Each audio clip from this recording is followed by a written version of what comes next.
नमस्कार and I welcome you all to world affairs. मैं हूं Prashant Dhawan. Now since India ने लंबे समय से रशिया की कोई आलोचना करी नहीं है यूक्रेन वॉर को लेकर, यूक्रेन ने फाइनली एक बड़ा स्टेप लिया है। ये लोग इवन दो आज के समय अंडर अटैक हैं, रशिया की मिलिट्री कोशिश कर रही है यूक्रेन में एडवांस करने की। ये लोग मिलिट्री डील कर रहे हैं पाकिस्तान के साथ और यूक्रेन MI-17 हेलीकॉप्टर के इंजन बेचेगा पाकिस्तान को। ये रिपोर्ट किया है इंडियन मीडिया ने। रिसेंटली इस पर बहुत आर्टिकल पब्लिश हुए हैं कि Ukraine to supply MI-17 helicopter engine and spare parts to Pakistan. इस पे आप देखोगे बहुत सी रिपोर्ट्स पब्लिश हुई है, बहुत से आर्टिकल्स पब्लिश हुए हैं। दोनों कंट्रीज ने ये डील अभी पब्लिकली सामने नहीं करी है। हो सकता है कि ये डील सीक्रेट तरीके से भी कंडक्ट हो, मगर इसका डायरेक्ट इम्पैक्ट ऑब्वियसली इंडिया पे आएगा ना। हो सकता है कि आप में से कुछ लोग ये सवाल पूछे, मगर MI-17 हेलीकॉप्टर ये पाकिस्तान के पास आई भी कैसे? ये तो रशिया बनाता है। तो बहुत सी बातें समझाता हूं आपको, मगर आगे बढ़ने से पहले आपसे एक क्वेश्चन पूछूंगा। क्वेश्चन ये है कि वर्ल्ड बैंक के लॉजिस्टिक्स परफॉर्मेंस इंडेक्स के हिसाब से किस कंट्री की रैंक 38th घोषित करी गई है? ये टॉपिक बहुत न्यूज़ में था। बताइए कि 38th रैंक किस कंट्री की आई है लॉजिस्टिक्स परफॉर्मेंस इंडेक्स के हिसाब से? चाइना, इंडिया, बांग्लादेश या फिर श्रीलंका? कमेंट सेक्शन में करिए उत्तर। सही आंसर मैं आपको दूंगा वीडियो के अंत में। नाउ यूक्रेन रिलेशंस की अगर हम बात करें तो दोनों देश लंबे समय से एक दूसरे को सपोर्ट करते आए हैं डिफेंस के मामले में। यूक्रेन, आज का जो यूक्रेन देश है, ये 1992 से पहले एग्जिस्ट करता नहीं था। जब USSR टूटा उसके बाद यूक्रेन एज ए कंट्री बना। 1991 1992 के आसपास इसकी फॉर्मेशन हुई और जैसे ही ये कंट्री आज़ाद हुआ, यूक्रेन ने पाकिस्तान के साथ बहुत स्ट्रॉन्ग रिलेशंस बनाने स्टार्ट कर दिए। जब यूक्रेन की एक बहुत ही बड़ी डिफेंस कंपनी मालेशेव टैंक फैक्ट्री ये बैंकरप्ट होने वाली थी, उसी टाइम पाकिस्तान ने एक बड़ा ऑफर दिया यूक्रेन को। पाकिस्तान ने कहा कि ये लोग $650 मिलियन देंगे और इसके बदले में यूक्रेन ने दिए थे पाकिस्तान को 320 टैंक्स। ये मैं T-80 UD main battle tanks की बात कर रहा हूँ। बहुत ही स्ट्रॉन्ग टैंक्स थे ये उस टाइम के हिसाब से, और ये डील बहुत ज्यादा शॉकिंग थी इंडिया के लिए और रशिया के लिए भी। मगर यूक्रेन पाकिस्तान यहाँ पर नहीं रुके। उसके बाद 2008 में एक और डील होती है रिफ्यूलिंग एयरक्राफ्ट को लेकर। उसके बाद अब हम मोस्ट रिसेंटली देख रहे हैं कि $1.5 मिलियन के पाकिस्तान स्पेयर पार्ट्स और इंजन परचेज करेगा MI-17 हेलीकॉप्टर के। नाउ MI-17 हेलीकॉप्टर कोई अटैक हेलीकॉप्टर नहीं है, ये ट्रांसपोर्ट के लिए प्राइमरली इस्तेमाल किया जाता है और यूक्रेन की एयरफोर्स भी आज के समय ये हेलीकॉप्टर्स इस्तेमाल कर रही है। मगर यूक्रेन इन हेलीकॉप्टर्स को मैन्युफैक्चर करता नहीं है। यूक्रेन की डिफेंस इंडस्ट्री इस हेलीकॉप्टर के जो इंजन्स हैं सिर्फ यही मैन्युफैक्चर करती है। तो यूक्रेन ऐसा नहीं है कि पूरा हेलीकॉप्टर बेच रहा है पाकिस्तान को। मगर एक बहुत ही जेन्युइन सवाल ये आएगा कि अच्छा ठीक है, हेलीकॉप्टर के इंजन अगर पाकिस्तान परचेज कर रहा है तो मतलब कि पाकिस्तान के पास MI-17 हेलीकॉप्टर भी होगा। तो इनके पास ये हेलीकॉप्टर आया कैसे जबकि ये रशिया बनाता है? तो इसका आंसर है कि ये हेलीकॉप्टर पाकिस्तान को आज से 8 से लेकर 6 साल पहले रशिया ने ही एक्सपोर्ट किए थे। 2015 के बाद से जैसे जैसे इंडिया ने USA से डिफेंस आइटम्स परचेज करनी स्टार्ट कर दी, रशिया ने नीति ये बनाई कि ये लोग भी पाकिस्तान के जो डिफेंस एक्सपोर्ट्स हैं ये इंक्रीज करेंगे। तो रशिया ने लंबे समय के बाद ये अनाउंसमेंट करी थी कि ये लोग MI-17 हेलीकॉप्टर्स एक्सपोर्ट करेंगे टू पाकिस्तान। और इतना ही नहीं है, रशिया यूक्रेन वॉर से पहले, अगेन ये सब यूक्रेन वॉर से पहले की बात है, यूक्रेन वॉर ने रशिया पर बहुत दबाव डाला है। रशिया पे इतने सैंक्शंस लग चुके हैं आज के समय कि इंडिया बहुत ही ज़्यादा इम्पॉर्टेंट हो चुका है रशिया के लिए। नहीं तो उससे पहले का रशिया आप देखोगे ना, इन्होंने ओपनली ये कहा था MI-17 हेलीकॉप्टर पाकिस्तान को बेचने के बाद, इन्होंने ये कहा कि अभी हम और मिलिट्री इक्विपमेंट बेचने को तैयार है टू पाकिस्तान। ये चाहते थे कि और ज़्यादा युद्ध अभ्यास हो पाकिस्तान और रशिया के। जी हाँ, रशिया पाकिस्तान ने एक टाइम पर युद्ध अभ्यास भी स्टार्ट कर दिया था। अब हमने देखा है कि उस पर विराम लग गया है। मगर एक टाइम पर देखिए, जियोपॉलिटिक्स बहुत क्रूअल है।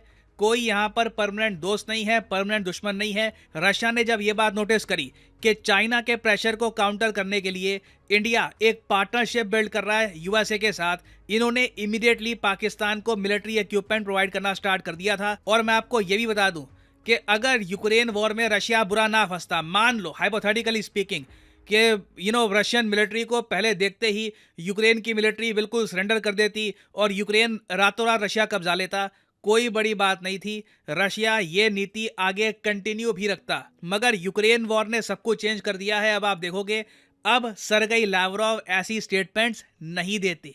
ये आखिरी स्टेटमेंट आई थी 2021 से, तब से लेकर अब तक सरगई लावरोव ऐसी स्टेटमेंट नहीं देते हैं।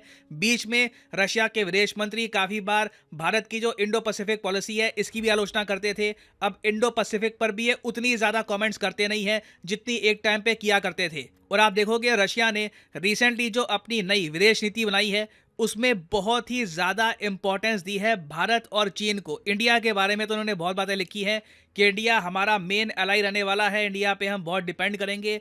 पाकिस्तान इनकी पूरी फॉरेन पॉलिसी से गायब था। तो पाकिस्तान के पास जो ये MI-17 हेलीकॉप्टर हैं ये पुराने पड़े हैं 2015-2016 के आसपास के, तो उसके इंजन स्पेयर पार्ट्स इनको चाहिए। और यूक्रेन ऐसे टाइम में जब इन पे आक्रमण हो रहा है, पाकिस्तान को स्पेयर पार्ट्स इंजन अगर एक्सपोर्ट करने को राजी हो गया है तो इंडिया को कंसर्न होना चाहिए। कंसर्न देखिए हमें यहाँ पर इस बात का होना चाहिए कि मान लीजिए जैसे ही ये वॉर खत्म होती है रशिया यूक्रेन की, आज से मान लो 5 महीने 6 महीने जितना भी टाइम लगता है, इवेंचुअली तो ये वॉर खत्म होगी ना, हमेशा तो चलेगी नहीं। तो जब भी ये वॉर खत्म होती है तो यूक्रेन के पास जो एक्स्ट्रा असला बारूद होगा ये यूक्रेन बेचना ना स्टार्ट कर दे बहुत ही कम दाम पर पाकिस्तान को।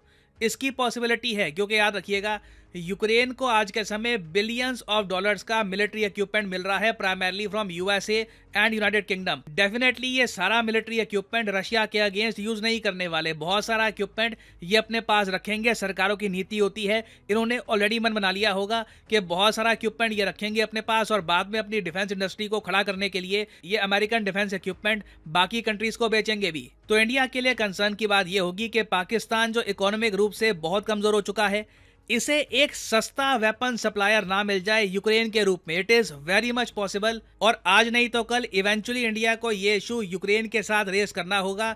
पाकिस्तान के साथ जो आपके डिफेंस टाइज हैं ये इंडिया के साथ जो आपके रिलेशंस हैं उनको हर्ट करेंगे। यूक्रेन की ऑब्वियसली पॉलिसी ये है कि जब भी इनका मिनिस्टर भारत में आता है ये कहता है कि आप ये बात इग्नोर कर दो ना, आप जो भी हमारे डिफेंस टाइज हैं पाकिस्तान के साथ ये आप मत देखो, आप छोड़ो, वो बहुत ही छोटा एक रिलेशन है, आप उस पर फोकस ही मत करो। बट ये कंसर्न तो करता है हमें। और जिस तरीके से सीक्रेटली पाकिस्तान ने हेल्प करी है यूक्रेन की इस वॉर में वेपन्स प्रोवाइड करके, ये भी रिपोर्ट्स आई हैं कि पोलैंड के साथ मिलकर पाकिस्तान ने बहुत सारा एम्युनिशन पहुंचाया है यूक्रेन में।